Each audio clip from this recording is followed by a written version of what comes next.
Mali, première réaction politique aux sanctions de la CEDEAO. La Communauté économique des États de l'Afrique de l'Ouest, CEDEAO, durcit le ton contre le Mali. Les chefs d'État de l'organisation sous-régionale ont décidé, dimanche 7 novembre 2021, lors d'un sommet exceptionnel, d'adopter des sanctions individuelles contre les dirigeants de la transition et leurs familles, gel des avoirs financiers, interdiction de voyager.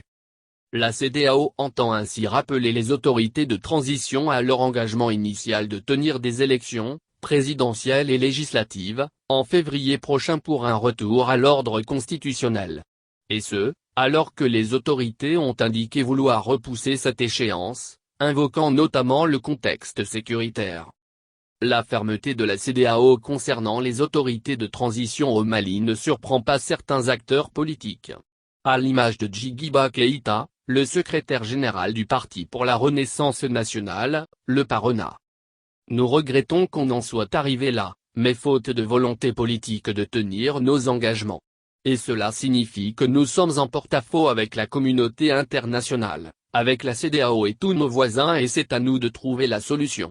Depuis le coup d'État du 18 août 2020, il n'y a pas une date concrète pour aller dans le sens de l'organisation des élections. Nous ne croyons pas que ce soit les sanctions qui doivent pousser les militaires à respecter leurs engagements. Nous souhaitions seulement qu'il y ait un sursaut national, que les Maliens même comprennent qu'ils doivent se retrouver, pour donner un nouveau départ et convaincre nos partenaires que nous sommes de bonne foi, pour arriver à une fin heureuse de la transition, rassembler les forces vives de la nation en 48 heures, pour se donner une nouvelle feuille de route et rassurer nos partenaires que nous pouvons tenir les élections dans tel et tel délai. Et à ce moment-là, convenir avec la CEDEAO et avec ce nouvel agenda, nous pouvons tenir nos engagements, estime Djigiba Keïta. Les sanctions ne sont jamais une bonne chose. Les autorités maliennes de transition n'ont pas réagi officiellement à cette annonce de sanctions pour le moment, mais le Front pour l'émergence et le renouveau, FAIRE Mali, association créée en soutien aux autorités de transition, si. Son président, Sori Ibrahima Traoré, déplore donc la décision de la CEDEAO. Les sanctions ne sont jamais une bonne chose, surtout à l'endroit des dirigeants d'un pays en difficulté extrême comme le Mali. Il est évident, aujourd'hui, que le Mali ne peut pas organiser une élection crédible, transparente et apaisée, à la date du 27 février 2022. Il serait judicieux, qu'ensemble, nous nous mettions autour d'une table pour analyser, dans le fond, les conditions à créer pour tenir une élection qui conduira le Mali vers une période plus stable et meilleure.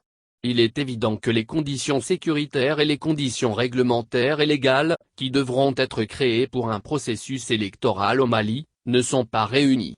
Le Mali, aujourd'hui, a au moins 3/4 du territoire qui échappe presque totalement au contrôle de l'État central.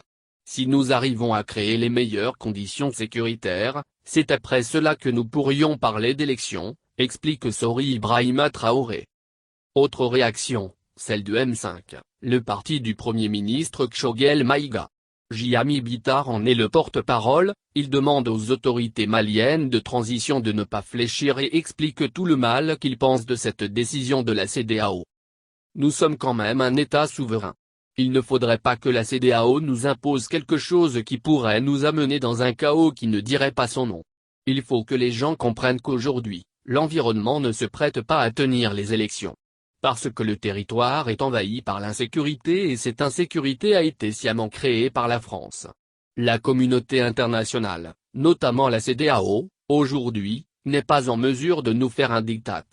Parce que la décision du peuple malien, aujourd'hui, d'assainir cet environnement sur le plan sécuritaire, sur les réformes que nous envisageons, pour que nous ayons moins de contestations possibles après les futures élections à venir. Je pense que c'est à cela que la communauté internationale devrait nous aider, plutôt que des menaces, des pressions, pour déstabiliser encore davantage notre pays. Nous n'avons pas besoin de cela, prévient Jahmy Bitar.